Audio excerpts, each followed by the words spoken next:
Generally not a whole lot of traffic this time of day. This time of morning, it's like your time to think and get centered, and you know, I really like, I like getting all my work done before I move on to the next thing. And I can't move on to the next thing when I've got the heaviness of getting my forecast out, you know, just because it doesn't work for me. Spring has sprung, and it's in all of its full glory right now, isn't it?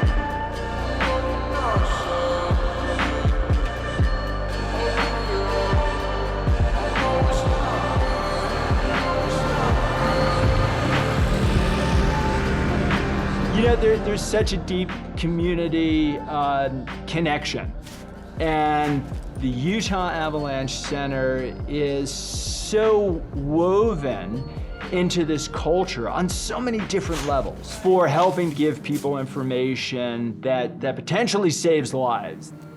We'll do a 3, 2, 1. Hey, Craig Gordon here with Utah Avi. It's February 28th. It is the last day of February. I'm on a northeast. The Utah Avalanche Center, and being a representative of it, has got a lot of responsibility to it, because you realize that this can potentially save their life in their decision-making process.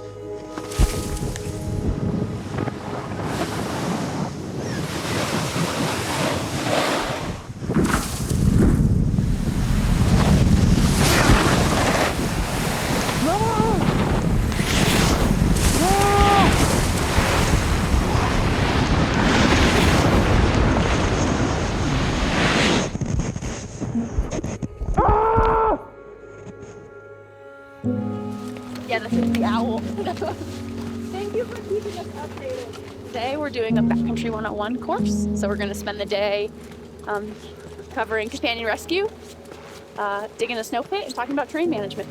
It's pretty rare that you head into the backcountry with people that you don't care about. So if you don't have the appropriate training and you don't have the appropriate knowledge, you're telling the people that you're spending time with that you don't really care about their lives, which is kind of morbid, but kind of honest.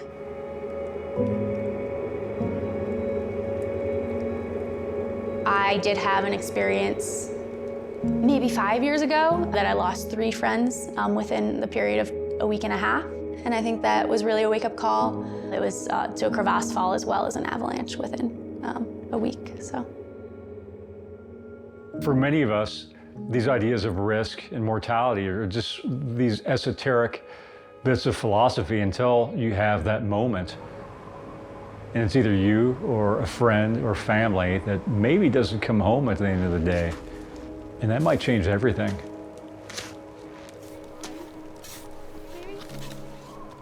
Laura McGuire, thank you so much for joining us. It's really a pleasure. I know we had you on a couple of years ago, but you have shouldered so much of the weight, in my view, of looking at as I would say, human failure at the heart of every accident in the mountains, Laura. I mean, it really comes down to choice. Yeah, well, we don't operate in isolation.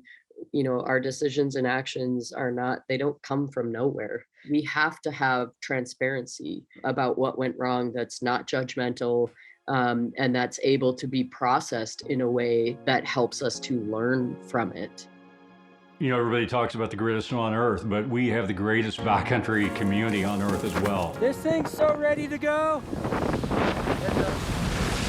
And that's evidence nowhere else than this sharing of information, this platform with Utah Avalanche Center, where it used to be just us, the forecasters, talking about what's going on out there, but we can't be everywhere at once.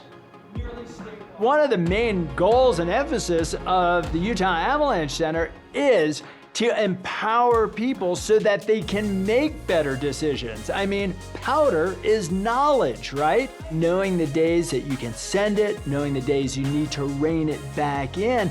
I mean, that's the ticket for longevity. Did you get a chance to read the forecast today? Awesome. You need some fresh batteries for vegan? Who we're trying to connect with is basically anybody who interacts with snow in the winter. So that's skiers, riders, snow machiners, snow bikers, snowshoers, hunters, hikers, extreme snow angelers, basically anybody who goes outside in the winter because they could be interacting with avalanche terrain. Did you say extreme snow angelers? Yeah, they're out there. Yeah. Literally anyone, yeah. What up? Got you, buddy. We got you, buddy. We're right here.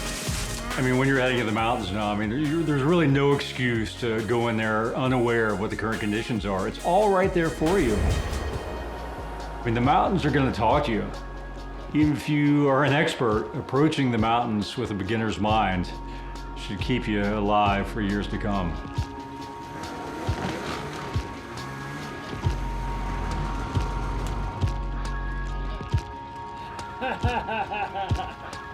Is that a rap sheet? Yeah. Boom! Well played! See you again, my place, 3 a.m.